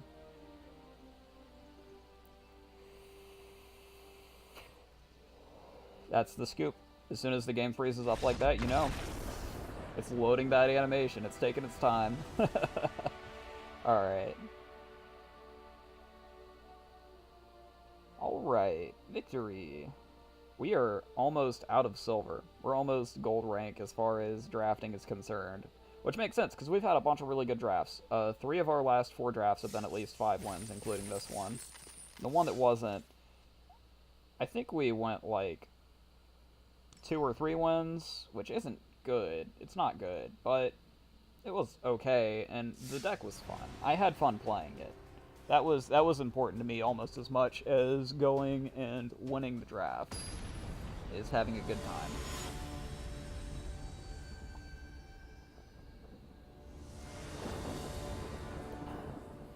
Take a big old swig from a big friggin' cup of water, and move on. This is the game to put us at 7 wins, I think? So if we could have another 7-1 today, that'd be great. Cynical Swede.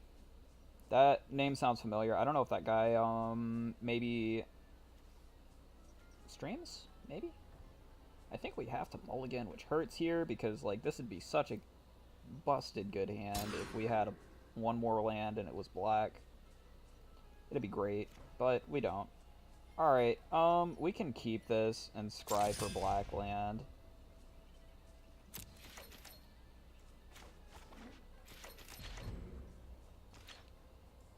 We can tempo out Chief of the Foundry while we wait if we have to. That's the Plains. We might get color screwed here. We already are a little bit. It's slowing us down. We can't get down Dund Operative this turn. There's a good card to drop on turn 3 that's not Chief of the Foundry, though. Happily drop my 2/2 flyer. Opponent of Ferocity. So opponent is on green, white, and black. They are on 3 colors. We are on mono white as of right now, despite the fact that we have 3 black cards in our hand. Yay, always fun.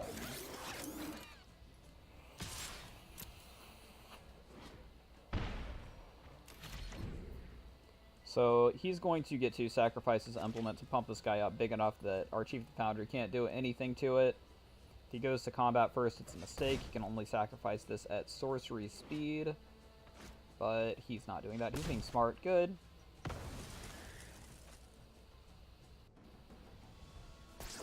I would have loved to at least baited a combat trick out of him, but not happening this time.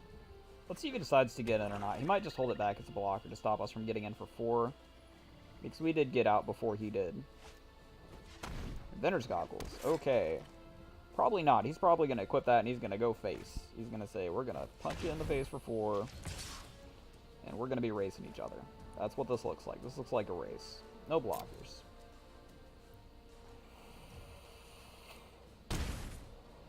I'm glad that's not on something with Vigilance.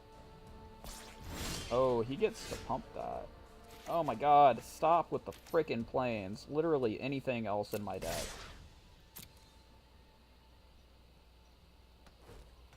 We might finish at 6 wins if this happens to us 2 games in a row. I maybe should have mulliganed to 5.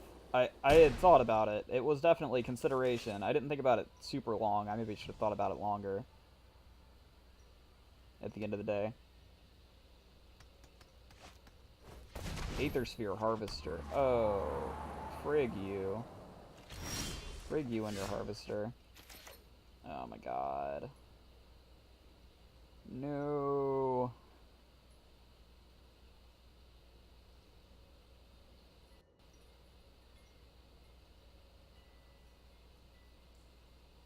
Alright, opponent. What are you sitting on back there? With your 2 untapped lands.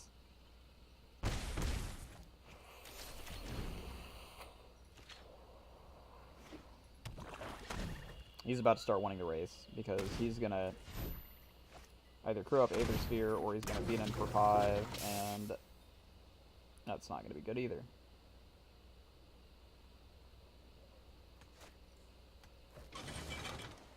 Oh, or you can just get in for 8 and then kill me next turn with Aether Sphere. Unless we find a way to deal with it. At this point, we'd have to chump block. Cruel Finality does nothing for us if we don't find black mana. Okay. GG, opponent. That was a quick one. Rip me and my mono white deck. Apparently mono white with non-white cards is not the way to build Kappa.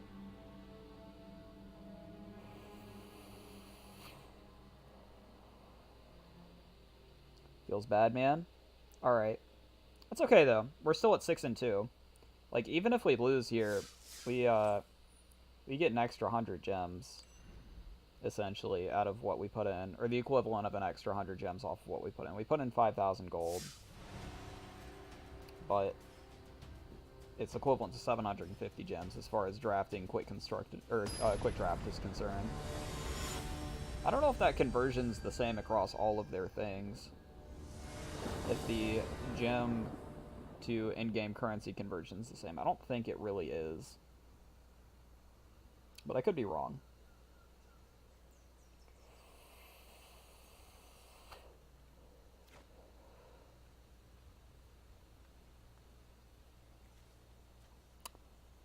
Yep. That's keepable. That's very keepable.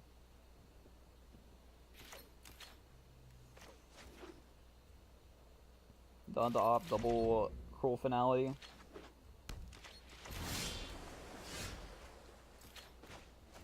Now, I say very keepable. Very might be a stretch. It's definitely keepable, though. It's not like we're comboing off with all of our servos right off the bat, but we do get some good stuff. Opponent has Torch Gauntlet. Okay. There is our 4th land. That's going to be important for us. Go to combat. Get in. So Torch Gauntlet. It's just +2/+0. If there's some chance that our opponent plays a 1-drop and then tries to pay to equip it, we will let them pay to equip it. Does he not have land? Oh no. Oh, I feel bad because this just happened to us. Oh. Oh no. Rip opponent. Well, it's not over yet. But it certainly doesn't look good.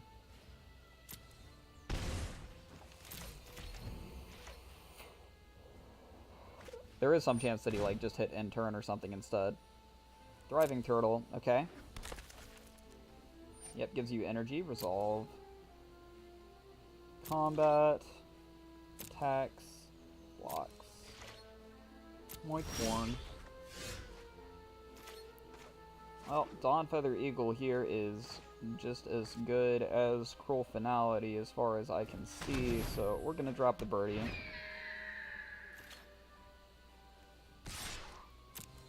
And our hand's down to mostly action. Basically entirely action. We do want to find a way to turn on our Donda Operative's Death Touch and +1 attack at some point. He's not blocked, so he's going to be getting in. And, oh no, he's not. He's not going to be trying to get that +1 counter. That's fine, too.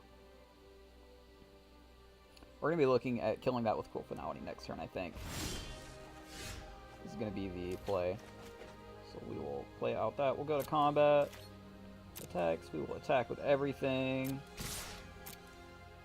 And our opponent probably scoops when he sees Cruel Finality. There's a pretty good chance that this will just lead to the scoop.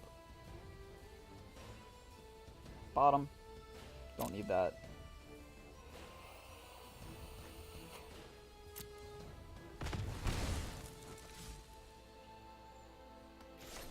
And, oh, we can play the second one of these out. It's on in turn yet. Do this. Oh my god. The mana screw. I'm so sorry, dude. Deos laser. Getting effed over by that, man. Feels bad. We're trying to win, though. I mean, I'm not slowing down for you. Sorry to say.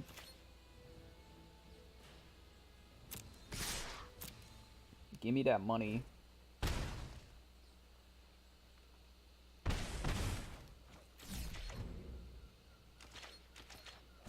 Yeah. This isn't how we wanted to win, man. Oh, is he scooping? Yeah. Alright. So... that's our first 7 win on an Aether Revolt draft, I think. Oh, that little sliver. We're almost there. We're like 1 point away.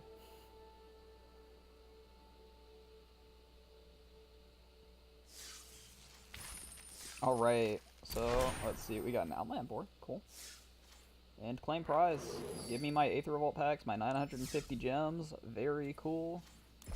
Let's go see what's in our packs here. We've got Spire of Industries. That's a great pull. It's a land. Pay 1 life, add a mana of any color, activate this only if you control an artifact. So if you're playing a deck with a lot of artifacts in it, Spire of Industries a great include, especially if you're on 3 or more colors. And there's support for the ability to be on 3 or more colors in that deck for sure, or in that archetype. We've got a Merchant's Dockhand. Tap X untapped artifacts you control. Look at the top card of your library, put one of them into your hand, and the rest at the bottom of your library. Look at X top cards. Okay, so you tap your artifacts to scry X, which is the number of artifacts that you tap. That's actually pretty cool. Well, it's not exactly scry. Oh, it puts it straight in your hand. That's draw. Oh, that's good. That's actually pretty strong. It's expensive, though. It costs 4 to do it, plus you have to tap your artifacts. There might be a deck that's like actually worth running in, though. Gifted Aetherborn, Death Touch, Lifelink, 2/3 for 2. This card is... this card's a bomb if you're a mono black, man. I love me some Gifted Aetherborn. Alright, so we did get